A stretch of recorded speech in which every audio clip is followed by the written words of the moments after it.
Okay, this is it, guys. This is for real. I'll give it a minute, let you guys hop on. It has been well, I'll get to that in a second. Let's pull up the Instagram. Let's see if that works today. Don't have my fancy camera today, just got the old built-in webcam today, so visual quality isn't what it could be, but hey, we can't complain.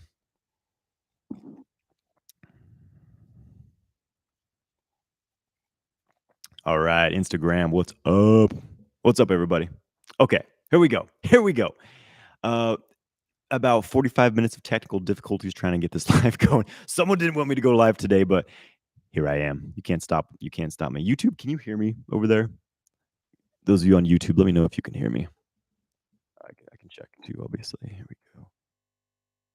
Can you hear me? Okay. Okay. So, welcome everybody. Germany, Mau Mau. What's up? We're going to be talking about some sexy things today. We're going to be talking about semen retention and male non-ejaculatory orgasms.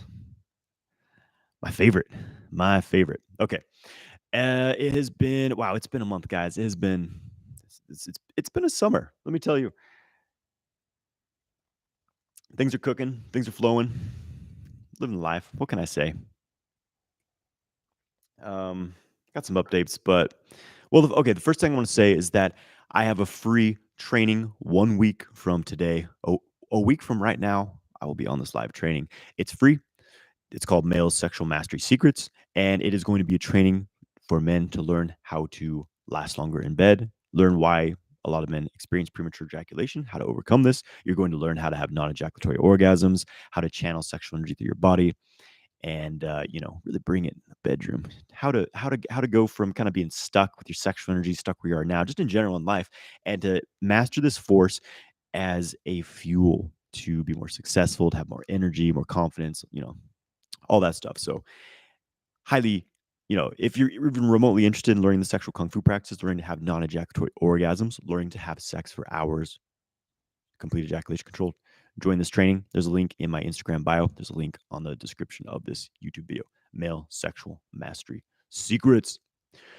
And I'm going to get into the subject today, which is semen retention and non-ejaculatory orgasms. And to me, these two things are quite connected. But for a lot of men, they're not. There's some guys who are doing just semen retention and they're not having non-ejaculatory orgasms. And there's guys who are doing non-ejaculatory orgasms, but they aren't really practicing semen retention. So when you put these two things together, oh, bam, you got some serious, well, you got some serious firepower to work with. So first of all, let's talk about why. What is also so semen retention for the man is the act of withholding from ejaculating, and maybe for varying periods of time. But the idea is that you're not ejaculating every single day. You're not ejaculating frequently as the average man does. Why? Because every ejaculation is a dispersal of your energy, your life force, your jing, Jing, your physical essence. It takes a lot of resources for the body to create the sperm, to create the semen, and when you're just ejaculating it frequently, you're wasting it. You're spending from your core reserves of your energy, and it starts to catch up to you. It really does. Especially in the world of sexual overstimulation, the world of tube porn that we live in, where men are being excessively unnaturally stimulated to ejaculate multiple times a day. And it's completely destroying their vitality. It's depleting their hormones, low testosterone, low attention span, because they're in a state of depletion. It's not a bottomless well. It seems like it in your teenage years, but it starts to catch up with you. Then you're like, well, I'm 22 years old. Why can't I get it up anymore? Well, you jerked off too much, son. Too much tube porn, son. Too much Pornhub. Too many crusty socks under the bed. You know what I'm saying? So, non-ejaculatory orgasms. Men can have orgasms without ejaculating. For a man, ejaculation, orgasm, these are two different things. They just happen to occur at the same time. But you can separate these things. That's what sexual kung fu is all about. And so The thing here is that a lot of men hear about semen retention and they're like, why would I want to do that? That sounds terrible. Never ejaculating. Where's the fun?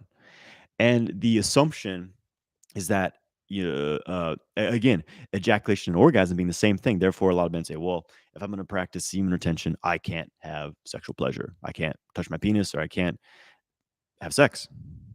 And so they're like, nah, I'm not going to do that shit. The good news is that this whole thing of non ejaculatory orgasms, you actually get tremendous benefit from having sex, from having sexual pleasure, and then not ejaculating at the end. I know some guys hear that like, what the fuck? Like, why would you want to do that? Ejaculation is the whole point. And again, this is coming down to a lot of our conditioning, a lot of our ingrained patterns we have around sexuality, around being conditioned to finish every sexual act with an ejaculatory orgasm. That's what it's all about for a lot of men. So, when you learn to have non ejaculatory orgasms, first of all, it's pretty awesome because you can have these over and over and over. You become multi-orgasmic instead of just one ejaculation. That's it. I'm done for the rest of the day, maybe for a couple days. Instead of that, it's really it's quite endless how many orgasms you can have as a man, how deep the well of sexual pleasure becomes, how fulfilling the experience becomes. So, the first benefit of all this, when you practice semen retention, when you stop ejaculating frequently, you have more energy because again, you're most guys are wasting all this energy creating where their body's basically just constantly trying to work overtime to replenish all the semen that they're wasting through this excessive ejaculation.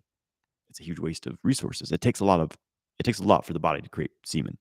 That's a new concept to you. It may sound crazy, but just ask yourself, how do you feel before you ejaculate versus after? Clearly, there's a shift there. Clearly, there's an energy loss.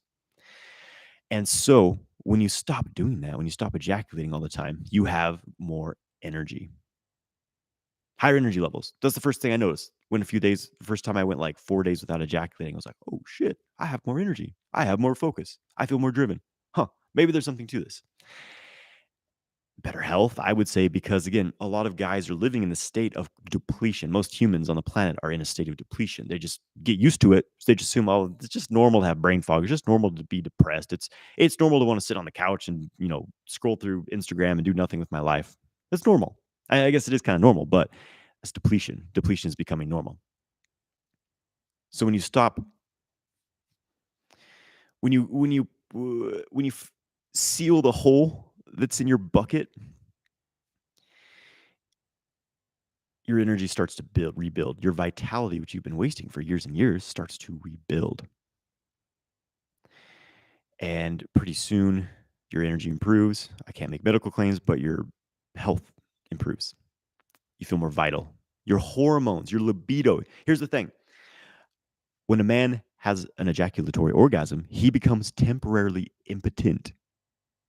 He usually has very low sex desire, so low sex drive. Even if he wants to, he usually can't get it up. You can't get it up. You have that changing of hormones that happens after an ejaculation. You're at a very low state hormonally. High prolactin, higher estrogen, low testosterone. So again, you become temporarily impotent. And when you're ejaculating every day, you're literally living in that state of post ejaculatory hangover, we could say, which sucks. You don't have to. It doesn't have to be that way. Here's the thing: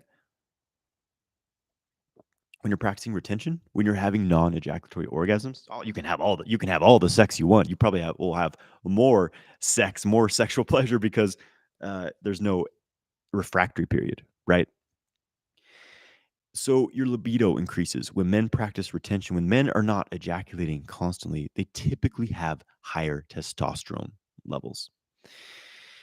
So you're basically ready to go 24/7. You can last as long as you want during sex. There's no ending point to sex when you were no longer ejaculating, at least not frequently. So you become much more virile. Your ambition, your drive, your focus are improved because again, when you're just depleting this energy, men who are ejaculating all the time, they are a bit too satiated, we could say. They're a bit too content. They've overindulged, and so they have no drive left. They have no desire left. So It often makes them feel quite lethargic, quite depressed and empty. So they try to fill that hole with I don't know, more porn, video games, drugs, just staring at a computer screen, at a television screen for hours on end, try to fill that emptiness. But you don't feel empty when you're rebuilding your life force, your core essence, your gene, your sexual vitality. And it's this energy of drive, of this expansive energy. Our sexual energy is a driving energy. When you feel aroused, you feel you feel that pressure of sexual desire, of sexual arousal. You can use that to drive your life.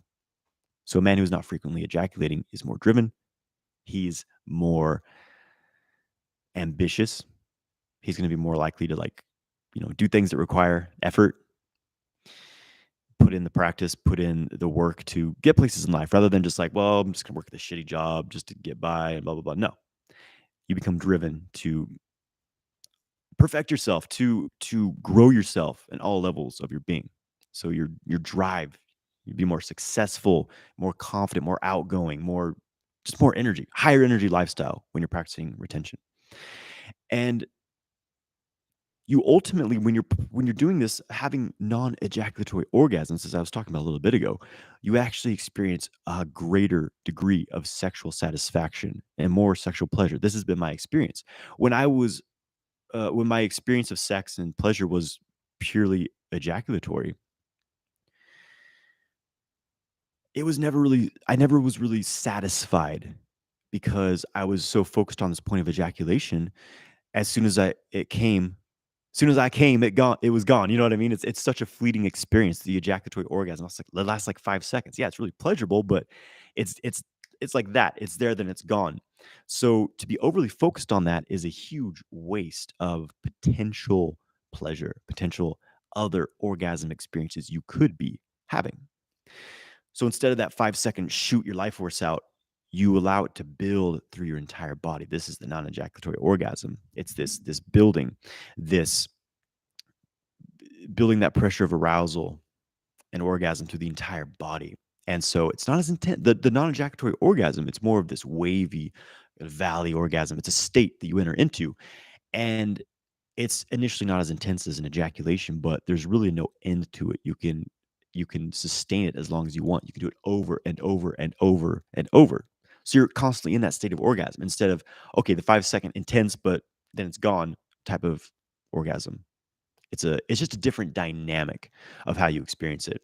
And again, for me, it's ultimately levels and levels beyond, more pleasurable, and they become more intense as you get deeper into this practice. So unlimited orgasms, better, longer lasting orgasms, be able to do that as much as you want versus like you got one, okay, it's intense, but very short lived orgasm. What do you choose? Yeah. It's like, do you want to eat organic food all day and feel really, really good and amazing and high energy? Or do you want to have like one fat donut that makes you feel like shit the rest of the day? And unfortunately, a lot of people choose the donut, right? But I choose the quality personally. Um, and okay, here one of the benefit before we get into like how do we do all this? How do we do this? Is that you have you perform better, quite frankly. You have more sexual stamina. You have ejaculatory control because when you learn to have non-ejaculatory orgasms, when you go through the sexual kung fu training, you learn how to control if and when you're going to ejaculate. For most men, this is somewhat involuntary because it's not really involuntary. Most men have just ingrained this pathway of ejaculation. A stress-based response to sexual stimulation is what it really is. They've ingrained this pathway so strongly that it's basically the primary unconscious pattern that their body's using during sexual pleasure. With training, you can change that, and then you start to have complete ejaculatory control. This is one of the greatest benefits of sexual kung fu. Premature ejaculation is a huge problem worldwide. The average man lasts 4 minutes. So with this training, you can last as long as you want. So sex lasts a lot longer. It's a lot more satisfying for you. It's a lot more satisfying for your partner. There's often a big gap between men and women in the bedroom, and this helps to match that gap. Okay, so that's some of the benefits. Like why? Why do this? Why? There's many reasons. There's even more than I mentioned, but I think that's a good starting point. And of course, you guys have any questions, hit them in the chat box. I'll be getting to questions here in a moment. But how do we do this? How do we start? How to practice semen retention as a lifestyle? How to have non-ejaculatory orgasms? Well, here's the thing. Semen retention becomes effortless when you are doing what I'm talking about. When you're having non-ejaculatory orgasms, what this really is about is balancing your mind and body, developing a deeper mind-body connection. Most people are stuck in their stress response, their sympathetic nervous system. They're primarily functioning in a stress state, and definitely during sex. If you have premature ejaculation, it means that you have a stress-based response to sexual stimulation. You're stuck in that fight or flight nervous system, and you've ingrained that pathway in your body. But the good news is that it's it doesn't have to be permanent. You can change that. It's going to take some training. It may take some time. It's definitely not an overnight process for most people, but you can do it. That's why it's kung fu, baby. Skill, discipline, training, hard work. Put your Rocky Four music on and go fucking train. You know what I'm talking about? So balancing the mind, deepening mind body connection. This is what sexual kung fu is all about. There's all these practices that I teach in my system where I take you through a sequence of training the mind, the body, training using the breath to balance your nervous system state, using body awareness to start to control how you respond to sexual stimulation and to start guiding the flow of energy, of sexual energy in your body. So instead of your pathway of sexual arousal expenditure being out the penis and ejaculation, you create a new pathway up the spine, baby. Woo, spinal orgasms. That feels nice. Full body orgasms over and over and over and over and over, if you so desire. So learning to control arousal, which is as simple as controlling your breath in the beginning initially. There's a lot more layers to it, but if you can just breathe deeply, smoothly, like an ocean current, you'll be able to last a lot longer. And what this is really about is circulating your sexual energy. So here's the whole thing with semen retention. You start building up, you stop ejaculating pretty quickly. You feel pressure, you feel arousal. And for most guys, this manifests as them being incredibly horny, uh, having like obsessive, lustful feelings. And that's why retention can potentially imbalance people because it pulls them into the lower energy centers of their body. This is what's happening when you're not doing sexual kung fu. It's a whole system of training. It's not just one thing. When you are circulating your sexual energy out of this lower center of the body, integrating it to your whole body, your whole energy system, your whole energy body, it changes the form of that sexual energy. You start to have different types of orgasm. You start to react to basically arousal differently. And you start to, instead of like you have a sexual thought, sexual desire, and like it's uncomfortable. You're like, I have to go jerk off and get this out of my body.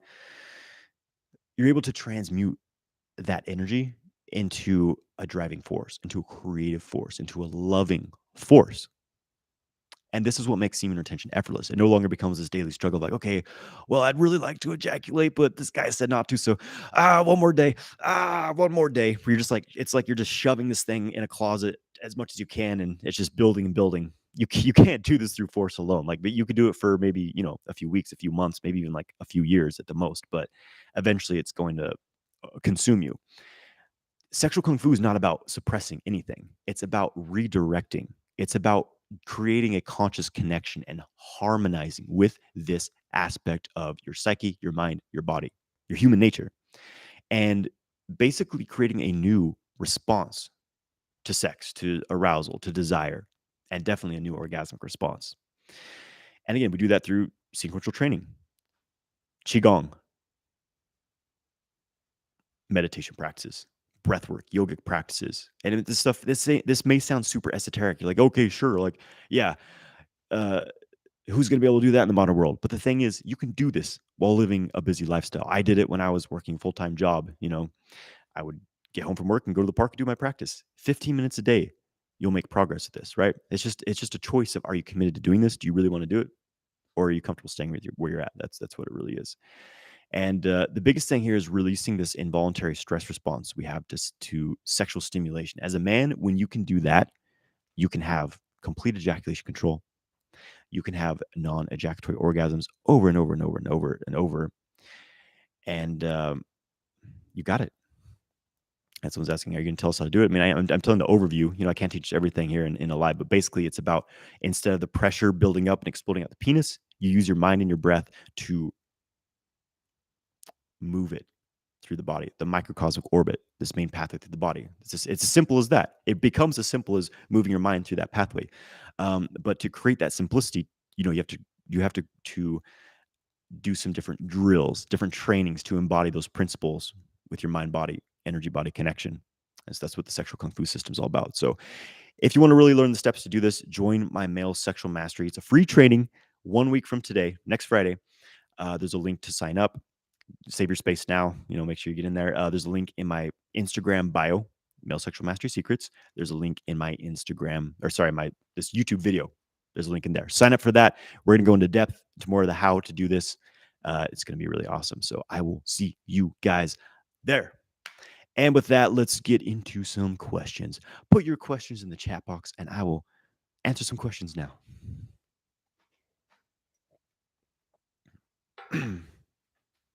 How's everybody doing? I hope you guys are doing well. Hope everyone's having a good summer or a winter if you're in the Southern Hemisphere. I'm about to start a pretty intensive next month of training. I'm doing, starting tonight, actually. I'm going to be studying 2 weeks with Michael Wynn, in-depth Taoist internal alchemy training, Nadon. It's going to be awesome. Then I'm heading to the West to study with some of my other teachers and to visit some family things. So it's going to be an awesome month. That's what's up. Okay. Got some questions coming in. Put your questions in the chat box.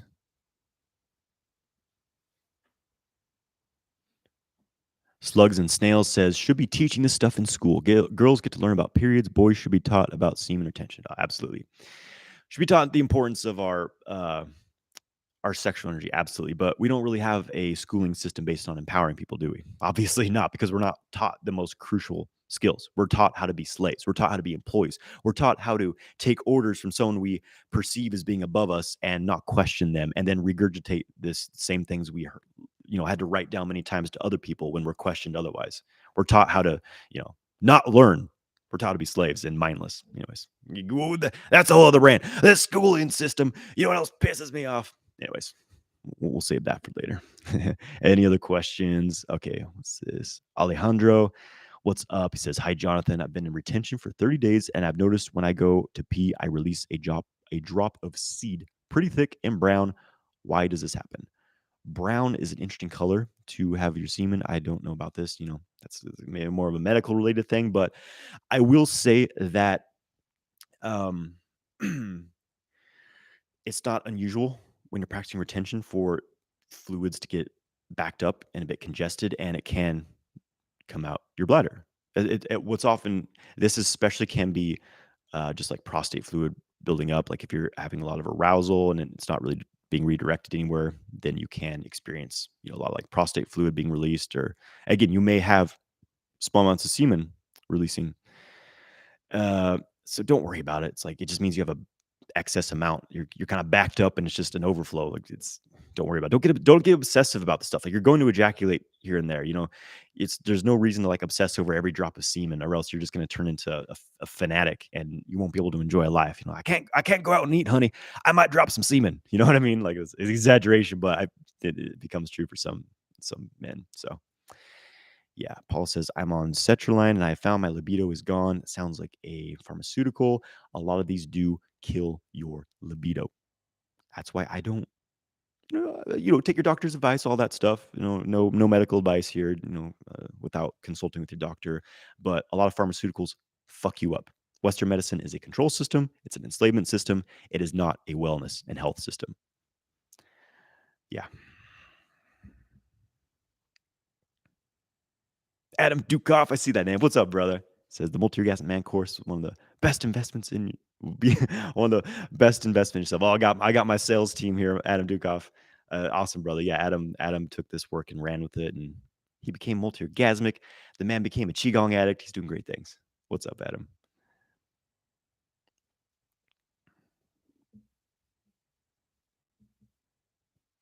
Multi-orgasmic Mishra man, my boy in Germany, I believe Germany, saying no questions. Just wanted to thank you for putting this out. I took your course 2 years ago, the multi-orgasmic man course, and it totally changed my life forever. And I cannot imagine ever going back. So thank you so much, brother. Hell yeah, uh, my boy, multi-orgasmic Mishra man.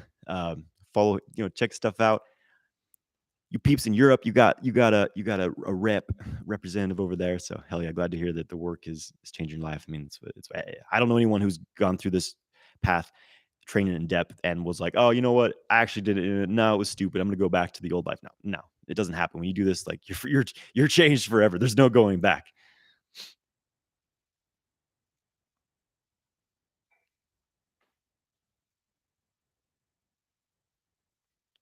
Brandon Smith says you may want to get an STD test, bro. Yeah, for the brown semen. I don't know about that. I don't know. I don't know. People often ask me questions like, I got yellow in my semen. I got orange in my semen. I got tadpoles in my semen. No, I haven't really heard that one, but people are like, I don't fucking know, dude. Like, I'm not a, you know, there's no link on my website saying send your semen and here I will analyze it for you. I don't know what to tell you guys. If it's not white and thick, I don't know if it's yellow, if it's brown. I'm not the one to talk to. Go talk to a professionally trained semen analyzer.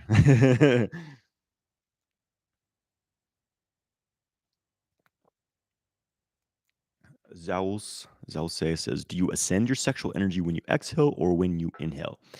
It doesn't matter. There's a lot of like the breath, like, okay, you must breathe.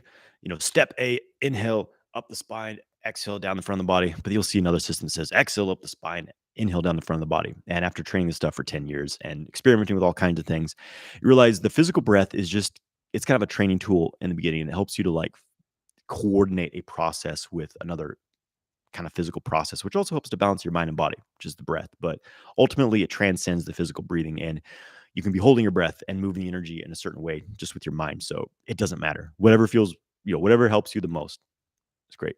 It's not one way or the other. And eventually, the breath, eventually linking the breath to the practice is unimportant completely. So don't over obsess about. Don't get stuck with that.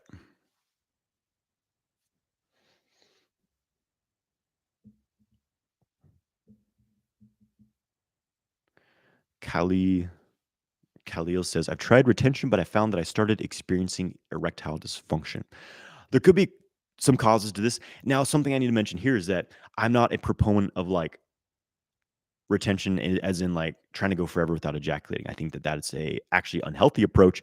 I believe in cyclical ejaculations for men. For me, it's about 4 to 6 weeks or so. I may even go longer. We'll see, but that's pretty, because for me, if I go longer than that, sometimes I do feel a bit of stagnance in the pelvic region, the prostate region. Now, I will say that doing like, of course, pelvic floor releasing work. I have a lot of videos on this. I just released one on YouTube. Really great pelvic floor release um, exercise routine. Prostate massage as well is really important. That helps keep the fluid from building up. That can be another cause of that, like stagnance, tension, erectile dysfunction. So yeah, but circulating the sexual energy, that's the whole thing is if you go too long without ejaculating, you can experience diminished libido and erectile dysfunction. So that's why I have like a certain sweet spot. And that's going to vary based on your age, practicing sexual kung fu as well, because I'm able to basically extract the energy out of the sperm. So if I do ejaculate after 6 weeks, I don't really feel a difference at all. In fact, I often feel quite energized afterwards, a complete different dynamic than when I began. Took me several years to get to that state, but yeah, that's a whole another thing. So it's about balance. This is the path of balance. Trying to just obsessively practice semen retention to get like a number is going to lead you to a dead end. But obviously, ejaculating every day is not beneficial either. So my advice is to focus on doing the practices, redirecting your sexual energy, recycling it the best you can, really storing the energy in your body. And if, after several weeks you ejaculate, it's not a big deal. Don't obsessive about it.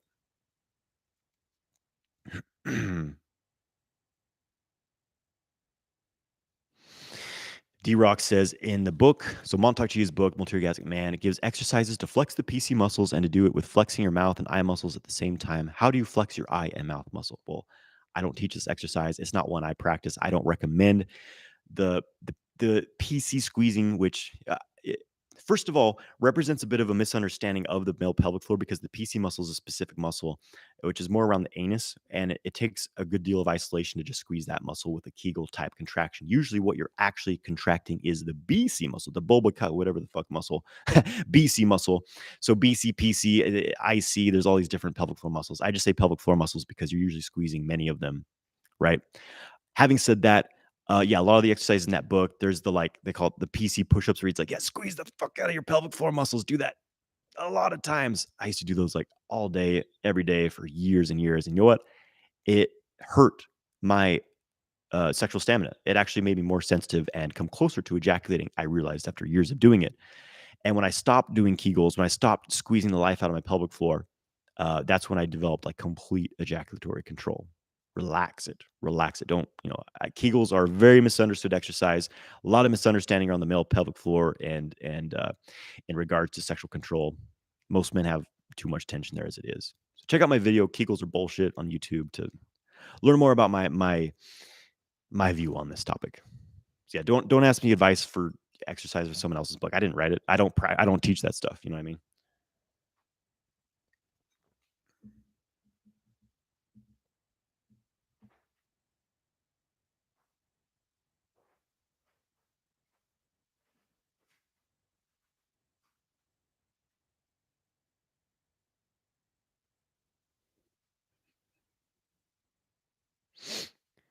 All right, next question. What do we got here?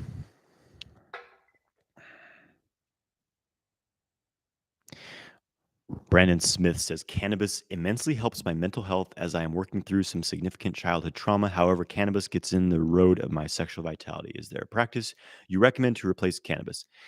Yeah, so I used to love the cannabis myself, smoked every day for years from like 18 or 19 to like 21, 22. I was smoking every day. I had the long hair and everything, that's fine. But yeah, I realized that it definitely lowers your sexual vitality if you're using it every day. Lowers testosterone. It makes you just kind of, so for some people, I think it's probably good for like really just totally excess young people who can't chill the fuck out. It's probably good for them to have a little cannabis now and then. You know what I mean? It's about balance here. But for me, because I'm a cultivator. I have qigong. I shouldn't. I'm not going to rely on external substances. I'm going to do it from my own practice, and that's what gets me high now. Um, so yeah, there's a lot of negative effects to it as well. And the practice I recommend to replace cannabis for me, it's qigong. Absolutely, qigong gets me high on the life force. You get fresh chi in your body. You release the old, clearing old blockages and traumas like you're working through. It's phenomenal. That's actually one of the things that I never tried to like quit anything. Like I was never like, okay, I'm gonna quit porn. I'm gonna quit drinking alcohol. And I'm gonna quit smoking weed. That was never like a decision. It was more like I just lost the desire to because I was taking on something better. I was spending more and more time practicing qigong, meditation, yoga, all these things, breath work. And I felt so good from these things in such a balanced way. It gave me a sustainable 24-hour high. And I started to realize, oh, when I smoke weed, it just kind of throws me off. Like, yeah, I feel a little silly for an hour or two, and then I just feel like shit. I feel depressed. I feel lethargic. I don't think I'm going to do this anymore. So that's how it was for me. You know what I mean? So start focusing on the practice. Do qigong, do breath work, do meditation. Also, like doing something with your life. If you're being productive, if you're like hanging out with cool people, having new experiences, having creative outlets. If you're not doing these things, if you're just sitting around like, what the fuck am I doing with my life? I have a job I hate. You're stuck. It's time to get out. It's time to get out of the matrix, expand your boundaries a little bit, and like see the world. Live with like, what if we only have this one lifetime? Do you really want to like just do the same shit every day, day after day after day, or do you want to have like new experiences, do cool things, study amazing esoteric practices, read books, develop yourself? You know what I mean? That's the ultimate high, is to be on the path of growth, of transformation, of self mastery.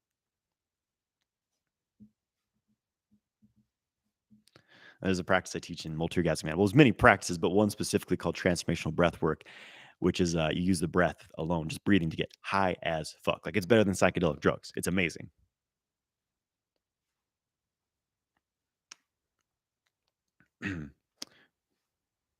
Christian Christian says, "Is this only for men?"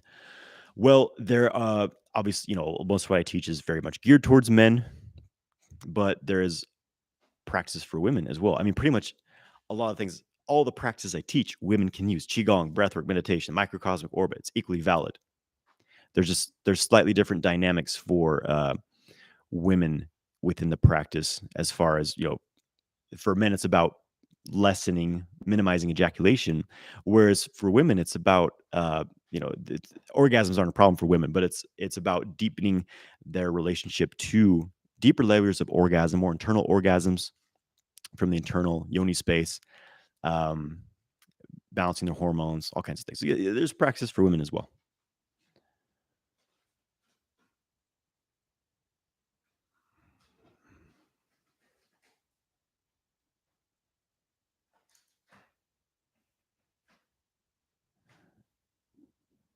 I am for Chuan says, what is the role of torso in all of this?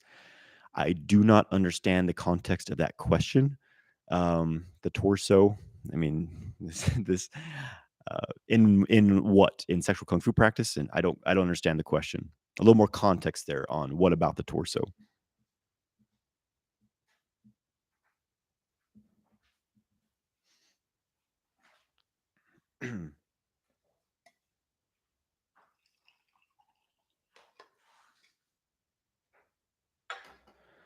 Slugs and Snails says, can you start this practice at any age? And is it easier to start when you are young or older? Well, first of all, you can definitely start at any age. It's never too late. It's never too early to practice sexual kung fu and cultivation of energy. Obviously, it's going to be easier when you start when you're younger overall, because the thing is, the older we become, the longer we've been doing things a certain way, the more ingrained those pathways become in our mind, our body, our energy system. It's like what's it, Lao Tzu talks about the tree that it's young and flexible, it's able to blow with the wind and bend with the storms, and it's not easily broken. Whereas the tree that's old and rigid, it's easily just blown over, broken by storms. And same thing with us. The more kind of rigid we become, which a lot of people get more and more rigid, stuck in their beliefs, stuck in their habits, the older they get, because they've been doing it for longer and longer and longer. But those of you who, some people stay very, very flexible. They're able to like be open to new ideas, be open to new ways of doing things. And those are the types of people that will progress with this work. Said that anyone can do this, however old you are. Yeah, it can be more, there can be a little more to work through the older you are, but you also need it more because this work is really about protecting your vitality. I believe, I mean, this is the big thing of like the Taoist practices is they're all about maximizing sexual vitality in your old age, because your sexual libido is one of the main indicators of good health and longevity. If you have poor libido, low sexual desire, it often means you're hormonally imbalanced. Therefore, your jing, your physical essence, is excessively been spent. And so rebuilding that is the most important thing you can do for your physical health and vitality. Sex drive, sexual libido, and your core vitality and health are very much interconnected. So keep it. So that's one of the greatest things about sexual kung fu is it allows you to maximize managing this whole thing as you get older and older. I'm going to be a horny 90-year-old. I can tell you guys that.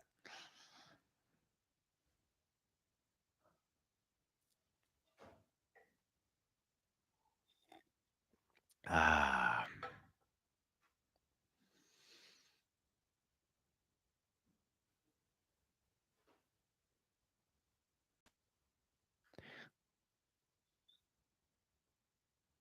Zalse says, I agree. Thank you very much. Cannabis helps you, but at a high cost. It can be. Burns up your gene. It is the whole thing.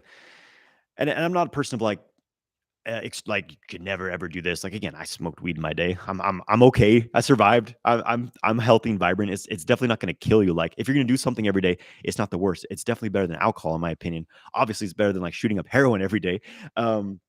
So it's whatever. It's good. It's definitely good for people who have like chronic illnesses and things like that. But the whole thing is for me, I'm like, what can I get the most high for the less side effects, the least the least trade off? Which for me, qigong is like there's really nothing negative about doing it. I can do as much as I want. I can stay high all day, baby, and I do with these practices.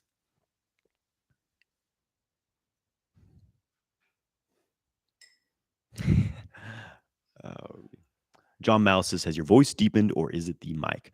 Well, it's interesting. I went to this.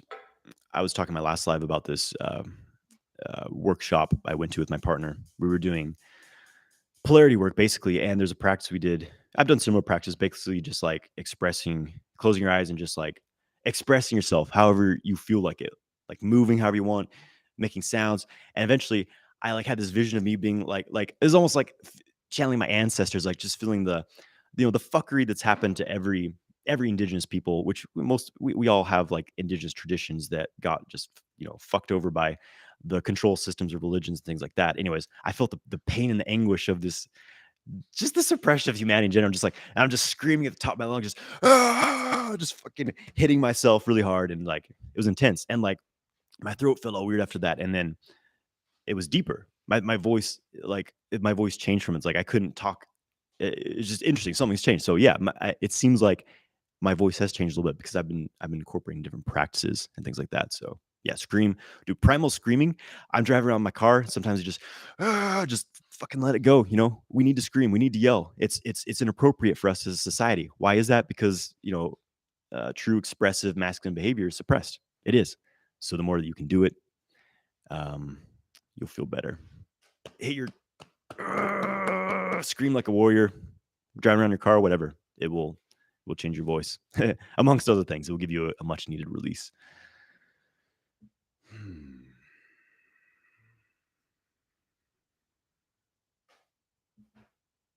Nathan Karoka says, "What are the 4 main books around energy cultivation and vitality that you could suggest?" Energy cultivation and vitality. Those 2 things specifically? I have a whole book or a whole book. I have a whole library. I'm accumulating of amazing books, a lot of qigong stuff, some rare titles too that you can't really find so much. Um, but I'm trying to, people ask me this question a lot, like, what are the main books? Okay, number 1 is going to be The Way of Energy by Lam Cam Chuen. Number 2 will be Opening the Energy Gates of Your Body by Bruce Francis. Let me think. What else? I mean, there's tons of other ones, but just for overall like balanced energy cultivation, what else comes to mind? I've been reading a really good one called what is it? I got it around here somewhere. Zhang Yuan Qigong by Ming Tong Zhu, who was one of the big boys of the big kind of Qigong wave of China. Zhang Yuan Qigong. Ah, here it is. My lovely wife is bringing it to me. Zhang Yuan Qigong. This is actually a phenomenal book. I'm like, I wish I had started with this one. It's got all kinds of shit. That's a good one. That's it. That's a good one. It's got all kinds of advice on like health and healing and things like that. Number 4. I'm trying to think back, like what books did I start with that really helped me the most? Because a lot of qigong books that are great, but it's just like ultimately studying with a teacher, because it's one thing to like read the words in the books and things like that, but I didn't truly understand a lot of the principles that were talked about until a teacher helped me feel it in my body. Number four. I mean, another classic will be some of Montauk Chia's old books, the ones that Michael Wynn wrote, like the Awakening Healing Energy Through the Tao Secrets of Love. That's a good one. Those come to mind right now. Yeah. There's also the Science of Qigong by what's his name? Ken Cohen. That's a good one as well. All right. Next question. Seven Sins, what's up? Says, "Hey John, do you think music is good to have while having sex with a partner?" So like playing music, getting in the mood. Yes, but only if it's like biblical hymns. Otherwise, it's a sin. That'd be weird, kind of, wouldn't it? Or maybe not. It is a holy act. Shit, it's sacred. Fuck. Yeah, no, I think it's great. Music can be great. Yeah, it can create a nice ambiance, especially get some like R&B, some like, yeah, baby. Oh, that could be nice too. So no, my partner and I often play music to kind of, do our practice. Creates a nice ambiance. Sometimes it's more like energetic, upbeat, dancey. Sometimes it's more like shamanic, tribal. Yeah, music's great. We are music. We're all vibration and frequency. It's cheesy, but it's true. We're all fucking vibration. MZ says, how can you decrease heat around the testes? Cool them off, ice them, take cold showers, Don't stuff them in boxer briefs. I don't wear underwear, guys. I go commando. My boys hang free. And I ice my balls every evening before I go to sleep.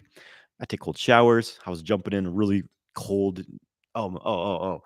I'll talk about this in a second. But yeah, cool them off. Uh, Yeah, ice, cold water. How do you cool anything? Change the temperature. Yeah, yesterday I was out deep in the mountains here in Asheville, North Carolina, to find the sacred reishi mushroom. One of my favorite things to do in the summer. They have reishi mushrooms grow here, which is a medicinal mushroom. It's not psychedelic. It's not psychoactive, but it's a very potent medicinal mushroom, which sounds like it's boiling down over there. I'm boiling some reishi right now. Um, where was I talking about? Oh yeah. So it's like this tradition for me. Every summer I go out deep into the mountains. I have a secret reishi spot that's tons of reishi mushrooms.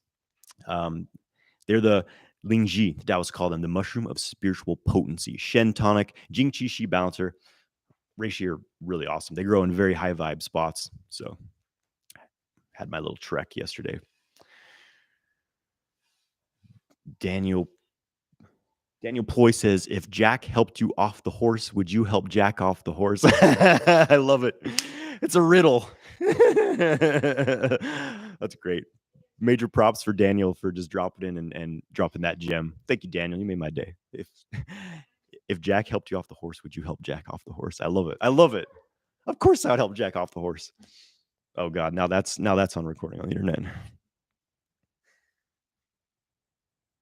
Reishi mushroom, Reishi. One of the most important tonic herbs in Chinese medicine. Reishi is awesome.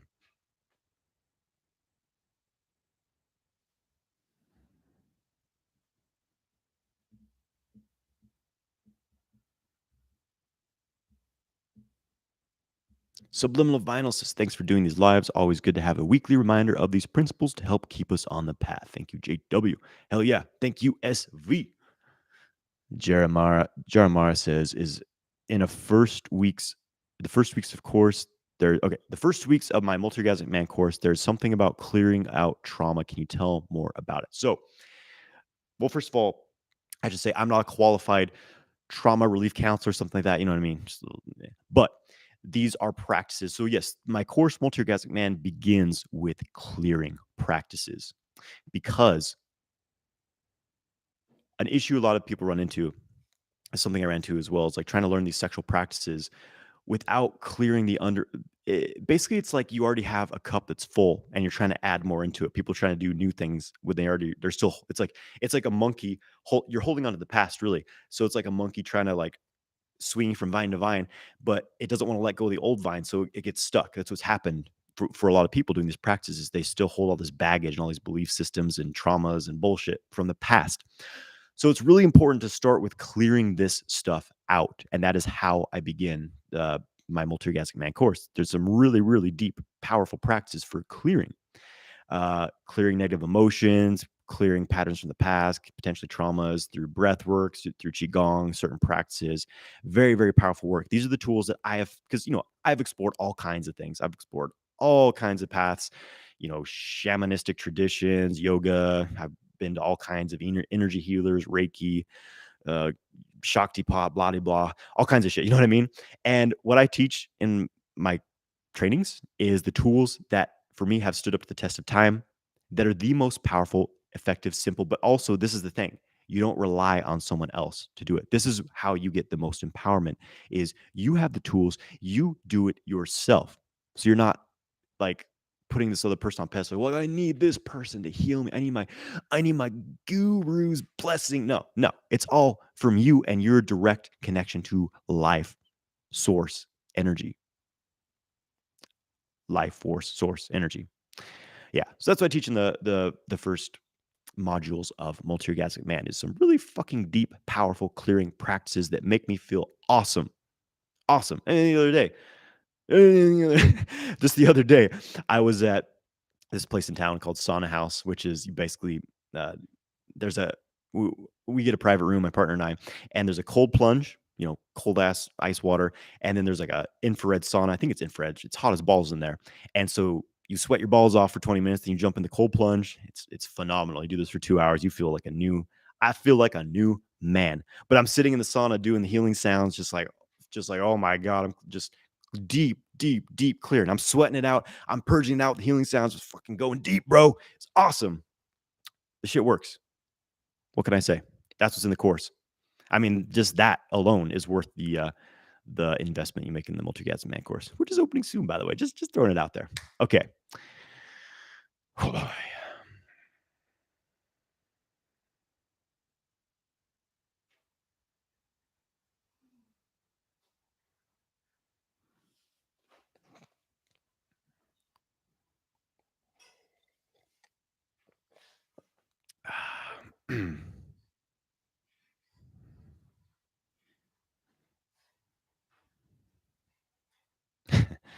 um, Joshua Covington says, "Hey Jonathan, I am starting back doing my chi practices, and I am doing lower dantian work and Jianzhuang. Is there anything else you recommend I do as well?" Lower dantian work and Jianzhuang, I think like some good chi circulation practices are good because I mean those are yeah that's Jianzhuang is fucking awesome. I do it every day, every day, and I still love it. I still just like fall in love with that practice all over again. It's so phenomenal. But it's good to because too much the building kind of work, which I would consider Zhanzhuang and Dantian work to be, you things can get a little stagnant. So it's really good to have like a movement practice to move and circulate that energy. That could be microcosmic orbit practice. I recommend a good like qigong movement form. I have several on my qigong playlist on YouTube. Even doing like stretching yoga things to just like really open up the body will help just keep everything flowing as well. Absolutely. So yeah, so circulate that chi you're building. It's going to be good.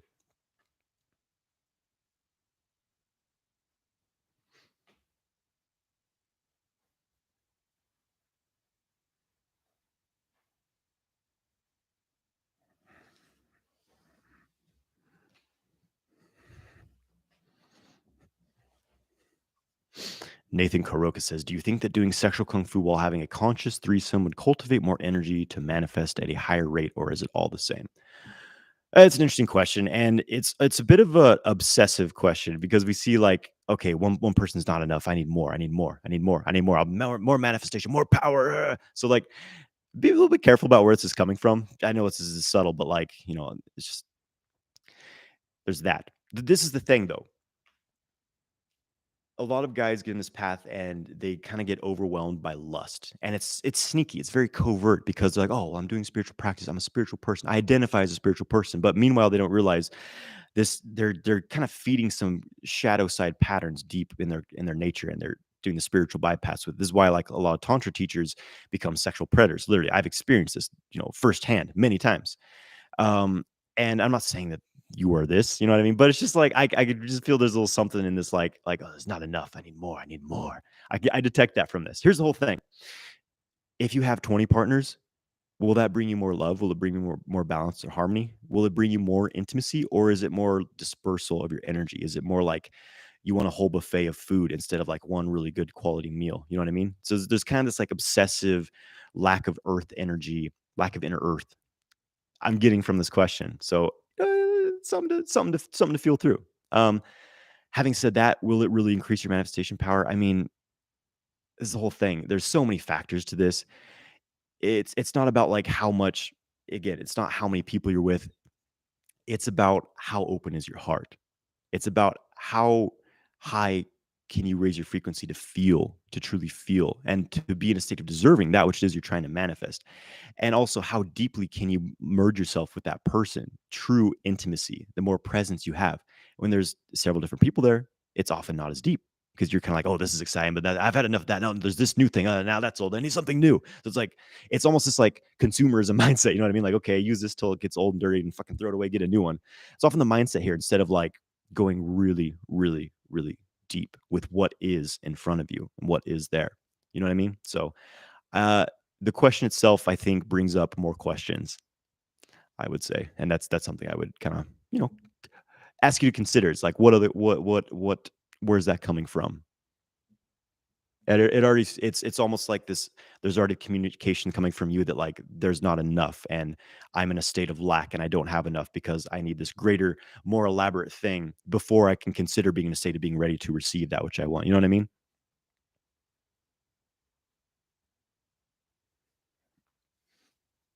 Oh, alright.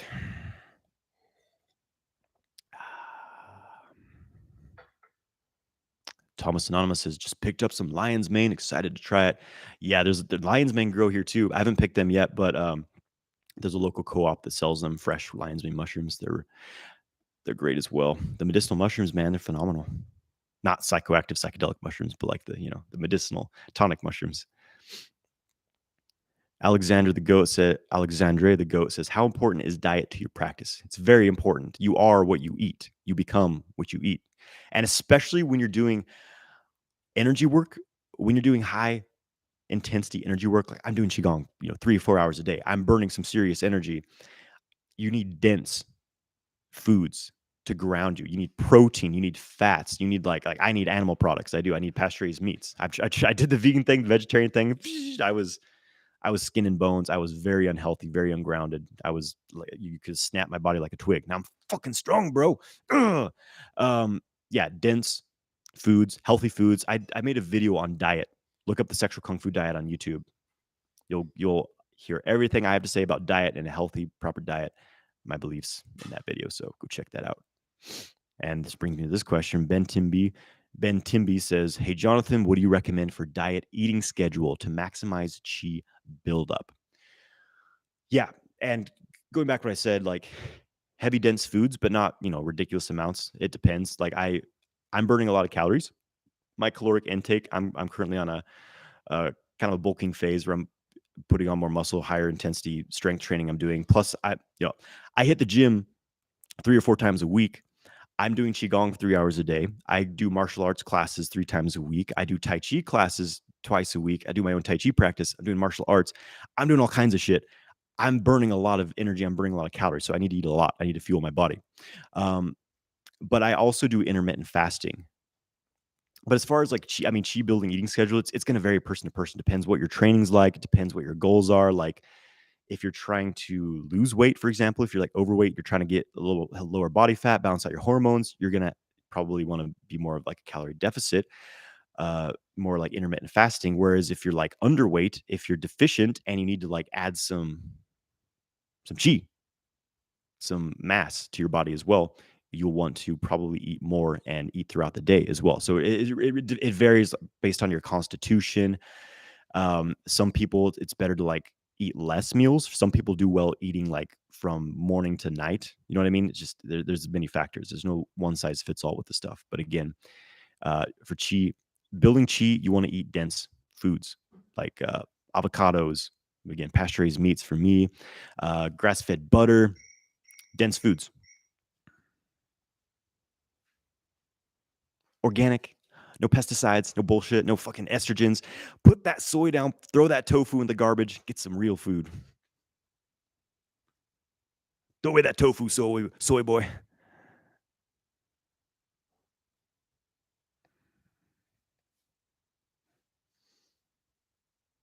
Joshua Covington says, will primordial alchemy help? I still have that course. Thanks for the answer. Oh. Yes. You want a good chi circulation practice? Primordial Qigong is fucking awesome. It's a magical form. It's phenomenal. Really nice Shengong, spiritual. Oh, oh, it's amazing. It feels amazing. You do the form, and words can't. I remember I first learned that. I learned it from Michael Wynn back in 2016, and I came home and did it. And that whole day, I just like, just this beautiful energy in my heart. Just this, I feel good. Just ah, it's great. It's very balancing, very refining. It's phenomenal. I love that form. If you can't tell, so that's a great one. Definitely do that. Takes like you can go through it in 12 minutes if you really I usually take like 20 minutes to hit that one, but that's a phenomenal daily amplify your spiritual progression, really harmonize and balance your internal elemental energies, the environment. Like it's a fucking magical form. And that's Zhang Sanfeng's secret, the creator of Tai Chi, his kind of secret alchemical spiritual Qigong form. It's phenomenal. That's on my website, Primordial Alchemy. All right, where we at?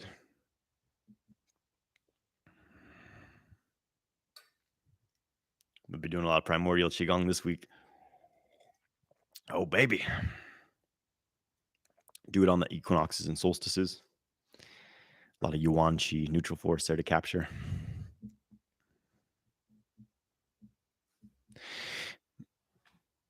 I am for Quan. For Chuan says, what's natural libido level? Like, how can one increase or decrease? I'm not exactly sure I understand the question. Basically, like, what's a normal? Like, you're asking what's a normal libido level? That's a different question. I think a normal libido level is high. You know, we're uh, our testosterone levels as men are like half of what they were, 40 years ago, 50 years ago. People's hormone levels, libido's dropping, various factors. I'm actually going to be dropping a very in-depth sexual vitality optimization guide video in the next couple weeks. So watch out for that. It's gonna be pretty good. I'll get more into the reasons why and all the things to do it. But basically, well, okay. I guess the short-ish answer, increasing libido, live healthy, less screen time, protect yourself from EMF, electromagnetic, fuckery, electromagnetic fuckery, EMF. There we go. Um, it's a very real threat to our health, 5G and all that shit. Um, okay. What's the biggest? I think the biggest things for people right now: reduce stress, eat healthy, don't take weird pharmaceutical drugs, don't inject weird shit in your body, spend time in nature, keep your balls cold, you know, exercise, get rest, balance your mind, do qigong, all those things. I've got some videos on YouTube of maximizing your vitality, basically. But yeah, and again, for men, regulating your ejaculation, not ejaculating every day, practicing sexual kung fu is going to really boost your libido. Um, as far as decreasing libido, I'm getting more of like you feel excessively like horny, out of control from your sex drive. It's for me, it's not like you need to decrease your libido. It's you need to learn how to redirect that energy because it's great. It's great to have a high level of horniness and sexual desire, but if it's just making you do weird shit and turning you into like an angry, kind of perverted asshole, it's it's not beneficial. So what you want to do is circulate that. This is what sexual kung fu is all about: practices to transmute that raw edgy energy into something more light, more usable. So it makes you more creative, more healthy, more driven to do productive, beneficial things. Yeah. So I don't think that you should try to, like, I remember somehow I was looking for something and I found there was like this Reddit, nofap Reddit of like these nofap guys. You guys know, I think nofap is a good sign that men are like starting to be aware of the importance of their sexual energy and all that, but there's still so much unconsciousness and like bullshit in that, like even like anyways, I came upon this post where they're talking about like, oh, there's this herb that like lowers testosterone, basically lowers sexual libido, so it makes my no fap practice more effective. I can do no fap now because I'm basically castrating myself. I'm like, bro, like, what's the fucking point of doing it? You know what I mean? It's like you're totally missing the point. That kind of sums up the no fap community in a nutshell there. But yeah, it's not about suppressing this thing. It's about having a healthy relationship with it and reaching that sexual desire into completion in a balanced way. Move it to the orbit. Put it in your dantian. Put it into your heart. Put it into your art. Build a business with it. Fucking go to the gym and fucking lift some weights with it. You know what I mean? If you're just sitting on your ass doing nothing, of course you're gonna feel overwhelmed, excessively horny, bored, jerk off to Pornhub. Put that energy into like go do something with your life. Okay.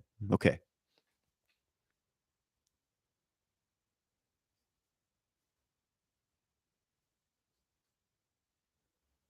Okay. Subliminal vinyl. Someone said, "Why is that bad from your worldview?" I'm not sure what you were talking about there. Context is important with these questions, guys. Just throwing that out there. Subliminal Vinyl says, "How do you protect yourself from EMF?" I got, where is it? This is something really good. This is Shungite, Shungite. Shungite. This is just a stone. I believe it comes from Russia or Czech Republic, somewhere in there. And scientists did did experiments and showed that this eats, it absorbs, I think it's like 80 or 90% of EMF from devices. I carry these around my house. I carry a small one in my pocket. You can also look up Organite. Organite's a great, like real Organite. There's a lot of bullshit Organite, like most like kind of hippie tour shops you go to. They have these like, oh, they're pretty looking. Um, it's basically just like fish pebbles, fake rocks, and like some metal things. It's not doing shit. But there, Organite, actual Organite is a technology that also eats EMF. So look into that. Look into like EMF protection stuff. You can get clothes that shield. They make clothes that weave silver into the clothes, so it protects you from EMF. So get that. Get some shorts, get some boxers, protect your balls from this shit because it's castrating us. Run your orbit, program your energy field. You're doing your orbit, you're doing 8 extras, whatever it is you do, you say to it, transmuting EMF, transmuting EMF. And that may sound like, oh, it's fucking hippie shit. But like, we can affect the reality around us. And thoughts on running? Running. I will say right now, I've had a differing relationship with cardio exercise. Running, it can be good, but if you do it wrong, you totally destroy your joints. People fuck up their knees. You like I something I my partner and I, Mariah, we go for walks a lot and like we'll see people running and like we're always like, oh look how bad their form is. That dude's ankle's fucked up because they're like, you can see people completely in their head disconnected from their form and just tearing up their body. So running can be good and can be terrible. If you do it with good form, it can be beneficial. But I would run on like natural, like running on concrete, not good, destroying your joints.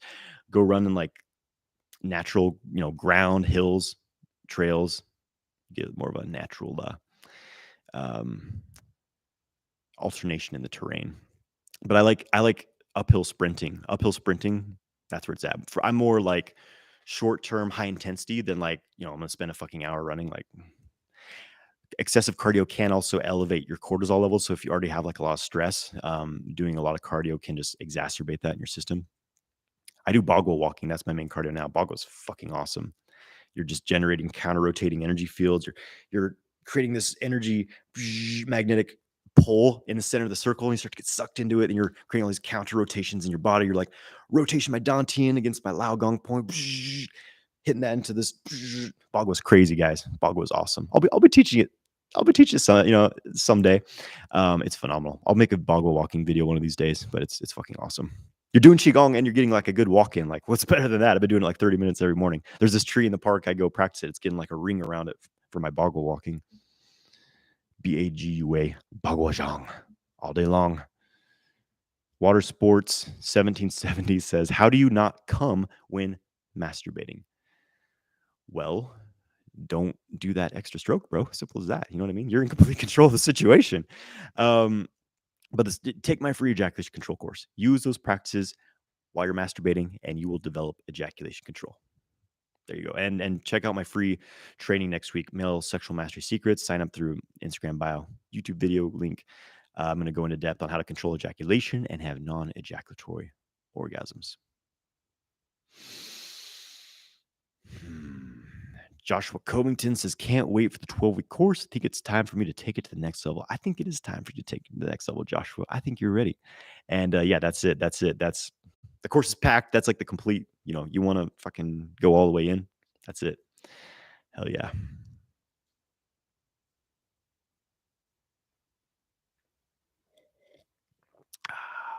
Alexandria, the goat says, Alexandria, the horny goat says, I'm just kidding. He says, if taking on a new partner or entering a relationship, how would you suggest we introduce the practice into the relationship? Yeah. So at some point, I'm thinking on this because first of all, there's like, okay, how I would, if I was dating now and I was in a relationship, I'd be pretty upfront. I'd be like, hey, I mean, not like first date. I'm like, hey, baby, I'm into tantric sex. I fucking pull this semen at my spine. What's your name? Probably wouldn't be that all the way out there right away with it, but obviously, be like, yeah, practice qigong and practice Taoist cultivation, and when the time was right, I'd be like, yeah, part of the sexual practices. Sexual energy is important to me. It's a big part of my life, and are you into these practices? Because if not, there's going to be some problems. That's important. But for my current relationship, I mean, this was it was a while ago, 2017, 6 years ago. We were we were getting intimate, we were getting it on for the first time, and I'm like, "Hey, I don't ejaculate, baby." I didn't say it that smoothly, probably. I was still a little awkward back then, but I was like, "Hey, by the way, I don't ejaculate, so don't expect me to. I'm still having pleasure. I'm still having orgasms." So just don't overthink it. Don't make it about like pleasing them. Don't be afraid to be yourself. Like dating is equally you filtering if you want to be with this person, like if they're a good match for you. It's if you're in this thing of like, okay, I need to make sure I please them. Like you're going to be a nice guy, you're going to be a people pleaser. You're never going to find a really good relationship. You're going to be with the wrong people. So just have your standards. Like I'm going to be with a person who's open to these practices, who's open to practicing themselves. I'm not personally in my life. I wouldn't be in a long term relationship or in a relationship with someone who's not cultivating themselves in some way. I've learned that for sure. Otherwise, you end up doing their cultivation and balancing all their shit for them, and you're working double time and fucking sucks. I don't recommend it. So yeah, and also it's like I don't know if you're just kind of casually dating, just having fun, whatever. You can do the practice discreetly. You're just like, yeah, I'm just fucking run the orbit, just sucking it up. You're like, oh, you ain't gonna get it this time, baby. You know what I'm saying? So I don't know. Don't worry about it. Be natural with it. Don't be afraid to like tell them who you are and what it's important to you because that's how you get a relationship that's a good match. Is the sooner you can filter out if you guys are a good match or not, the more pain you will save yourself in the long run. But if you're in this like needy, desperate, like, well, I just need a partner, so I need them to like me no matter what. Like, your relationship's gonna be fucked if you have that approach. Just be honest, be upfront. You know what I mean?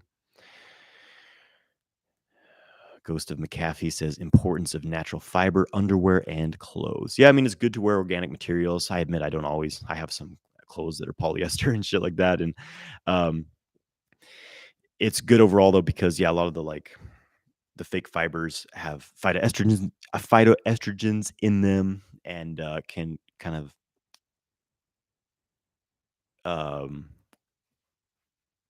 negatively affect. You could say it's like a lower vibration material, and it can kind of like negatively affect the flow of your chi field, but if you're a strong cultivator, it's probably not. It's gonna be like a 1% difference. It's not the biggest deal compared to like living in fucking 5G zones and things like that. It's not the biggest threat.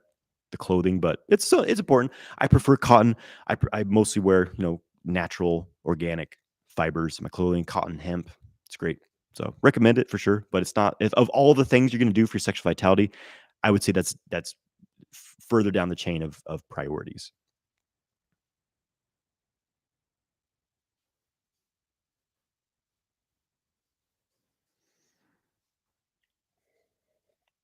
Enough is enough says in this age of controversy, what is the qigong way to introduce or teach sexual ed to our young ones? That's a good question. When I'm a daddy, how am I going to teach my boy how to retain his semen and not just bust a nut every time?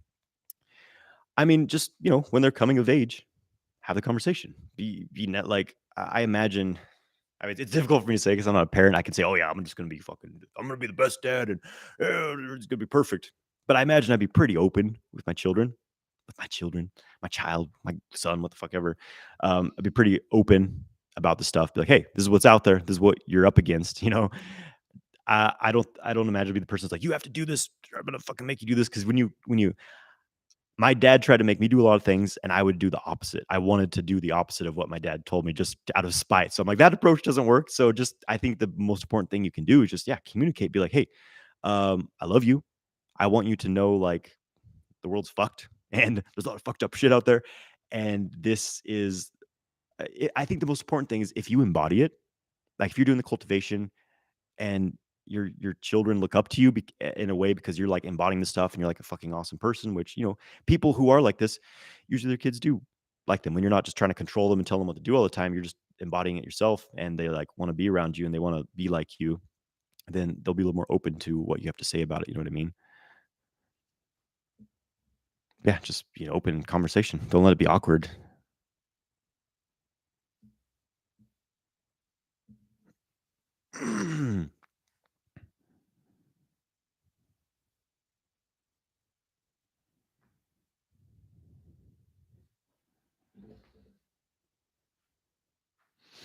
Costa McAfee's study about yeah. So my point with I'm not saying that like it doesn't fucking matter or not if you wear like I said, I prefer organic clothing. I know that like there's a lot of studies showing how the inorganic materials do affect our fertility and things like that. Absolutely.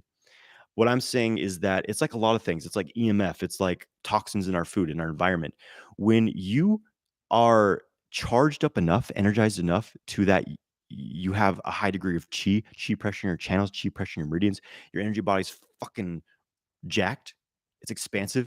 You literally bend reality around you. It's like you program water. You can detoxify water by loving it. Sounds fucking weird, but there's scientific fucking research on that shit. It's the same thing with anything. You do your cultivation, you do your practice. I guarantee if they did the same study on me, they'd be like, "Well, this fucking I don't know, cotton, he's horny as fuck. Polyester underwear, he's slightly less horny as fuck." I don't know, but there's something to it for sure. So what I'm saying here is that it's definitely a factor as well, and it's important. But what I was saying is like there's other things that are even way more hazards. So like it's another thing. But yeah, no, overall, I recommend wearing organic clothing. I've seen the studies, I've seen the stuff. I know what you're talking about, but I'm here's the thing. Uh, there's an interesting kind of quote I saw where it's like basically, do you want to be a fragile flower where you rely on just the right food, just the right circumstances, just the right soil and everything? And if you don't have that, you're fucked, you're dead. That's how flowers are, a delicate plant, right? Or would you rather be like a weed where you're subject to some toxicity, you're subject to some pressure, and you adapt to it. You learn to transmute it like a fucking alchemist. That's what alchemy is. You basically transmute toxicity into abundance, to something beneficial. When you do qigong, when you do cultivation, this is what you do. You are able to thrive in toxic environments. I mean, I was fed a garbage diet a lot of my life. I drank fucking tap water from the city for many years.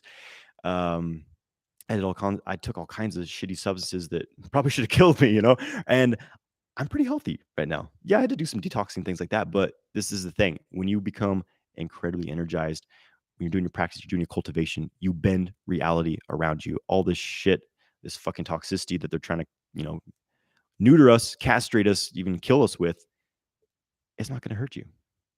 That's the ultimate protection. But wearing organic materials and all the other things, it's going to help too. But that's the most important thing. Don't forget the fact that you are powerful. They've convinced you that you're just a piece of shit who has no power. You're just another animal locked in a cage, just subject to whatever powers are above you. It's bullshit. That's not humanity. We are very powerful beings. And when we remember that, we bend reality to our will. That's why they're trying to keep us so fucking distracted, so afraid, and too busy to remember this, so that we're just doing weird shit all day, running in circles, forgetting that we can literally control our reality. We just have to focus on what we want and put our energy into things. Oh, that's the big lesson today, my friends. Whew. All right, guys, I got to wrap it up. I got a NADON training to get to. Let me take like one or two more questions here just to wrap out. To wrap out.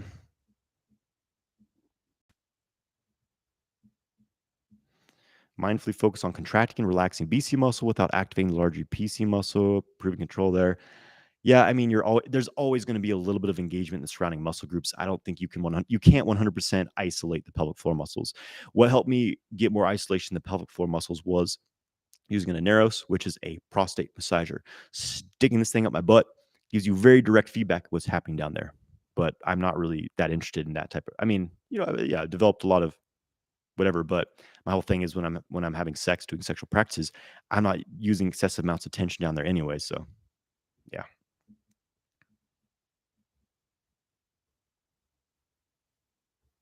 Nathan Karoka says, I've been practicing for a year and a half and I'm loving every step of the way. I've noticed much of my life has changed thanks to being introduced to you. Glad to hear it, Nathan. Doing the work. I'm just here to help everyone remember that there's better options out there. You know what I mean? Such as being self-empowered, such as building chi, building a dantian, opening a microcosmic orbit, having a non-ejaculatory orgasm, sipping some dandelion root tea while I'm fucking spreading the good word, my friends. We're in this together. I'm trying to help you guys remember, just helping everybody wake up, be like, oh shit, we're actually there's actually way more to life than this bullshit we've been spoon fed, huh?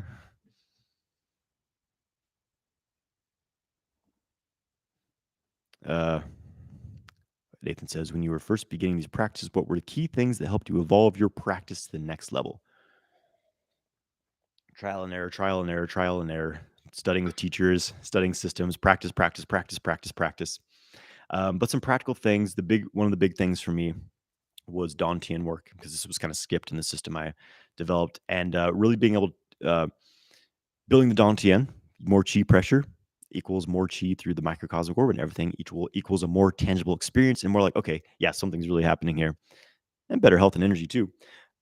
I would say another thing is the ability to really absorb the mind into the body. One of the challenges people have with these practices is they try to do everything from their head. So they're just like imagining things, just okay, I'm visualizing, I'm seeing it as a mental image entirely. Meanwhile, I'm just like cut off from the rest of my body. Um, so where your practice becomes delusional. Like, we've all met the hippie who's like, yeah, man, I'm in 5D consciousness now, and I can send my energy body to Venus to fuck around there and all these things. But like, he's tripping over his own feet. He's living off of sprouts. He's got no money. He's bumming on his friend's couch, going, you know what I mean? So like having some reality to it all is important as well. So yeah, having the like being able to really absorb the mind into the body, just absorbing the mind into the body. It's known as Ting Jin in the internal arts. Like it's like your mind is a liquid. It has this liquid quality. It's like absorbing into your body like filling up a sponge. And you can just sit and do this. And the more that you develop this ability to absorb your mind into your body, the more you will be able to affect your chi. Because it's that interaction between mind and body that creates this combustion effect of the chi activating and that's how you be able to um, um, be able to circulate energy to where you just move your mind and the energy moves. It's having that really strong absorption of mind into your body, your energy body. Okay, this is I okay. Last thing here. Picanini says, I wear wool underwear and I am strangely attracted to sheep. I love it. I love it. We got what was the would you jack off the horse? Some of you just tuned in like, what the fuck? And we got Chimbu's who's wearing wool underwear and he's attracted to sheep. I love it. And with that, we are signing off. I'm signing off, my friends. Again, male sexual mastery secrets free training next Friday. Oh, it's going to be fucking epic. What? This is going to be the sexual education we should have gotten. How to have non ejaculatory orgasms, how to last for hours in bed, completely overcome premature ejaculation, how to move your sexual energy, cultivate it, circulate it through your body to channel it into more happiness, success, and awesomeness in your life. So sign up for that. It's free. It's next Friday. It's going to blow your mind. It's going to change your life. Next Friday. The link is in the description of my YouTube video. The link is in my Instagram bio. Okay, Key Roden, what's so important? Type of question. One second, guys. We had a really important question. I'm waiting.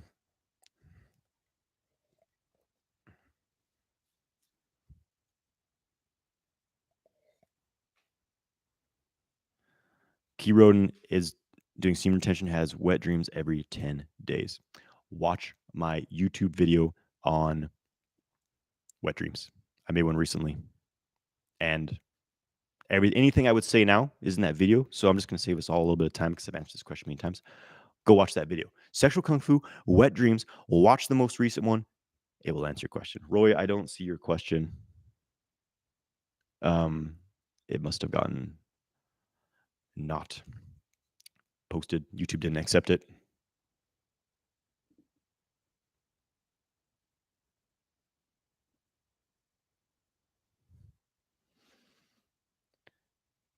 XB9. Leafy greens being more toxic than helpful for the body. I don't know. I've eaten leafy greens my whole life, and I feel great when I eat them. I know there's a lot of science and all these things, and I don't know. I see research, scientific studies showing that vegan diet is like the ultimate health for humanity, and everything else is going. There's scientific studies showing, yeah, the carnivore diet's the only thing. Fucking everyone's unique. Everyone's, fucking. Anyways, yeah. There's that. Okay, guys, I'm signing off. I'm overdue. Sign up for the free training next Friday. The link's in the description of the video, Instagram bio. Take it easy, my friends. We'll see you soon. Yes.